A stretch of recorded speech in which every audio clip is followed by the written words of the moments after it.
ഒരു ഹോട്ടൽ മുറിയിലെ ബാത്ത് ടബിൽ ബോധരഹിതയായി കിടക്കുന്ന ഇന്ത്യയുടെ ഏറ്റവും വലിയ സിനിമാ താരങ്ങളിൽ ഒരാൾ. വെറും 54 വയസ്സ്. മണിക്കൂറുകൾക്ക് മുമ്പ് വരെ ഒരു കുടുംബ വിവാഹത്തിൽ സന്തോഷത്തോടെ പങ്കെടുത്തിരുന്ന ആ സ്ത്രീയുടെ ജീവിതം പെട്ടെന്ന് അവസാനിക്കുന്നു.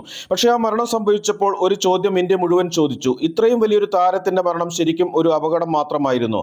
ആ ചോദ്യം ഉയരാൻ മറ്റൊരു കാരണമുണ്ടായിരുന്നു. കാരണം മരിച്ച വ്യക്തി ഒരു സാധാരണ നടിയല്ലായിരുന്നു. ഇന്ത്യൻ സിനിമയിലെ ആദ്യ വനിതാ സൂപ്പർ സ്റ്റാർ എന്ന് വിശേഷിപ്പിക്കപ്പെട്ട ശ്രീദേവിയായിരുന്നു അത്. സിനിമയിൽ അഭിനയിക്കുമ്പോൾ തന്നെ ബാലതാരമായിരുന്ന പെൺകുട്ടി. പിന്നീട് തമിഴിലും തെലുങ്കിലും മലയാളത്തിലും ഹിന്ദിയിലും തന്റെ സാന്നിധ്യം അറിയിച്ച നടി. നായകന്മാരുടെ പേരിൽ സിനിമ വിറ്റിരുന്ന ഒരു കാലത്ത് ഒരു നായികയുടെ പേരിൽ മാത്രം സിനിമകൾ വൻ വിജയമാക്കാൻ കഴിഞ്ഞ താരം. ഹിമ്മത്ത് വാല, നഗീന, മിസ്റ്റർ ഇന്ത്യ, ചാന്ദിനി, ചാൽബാസ്.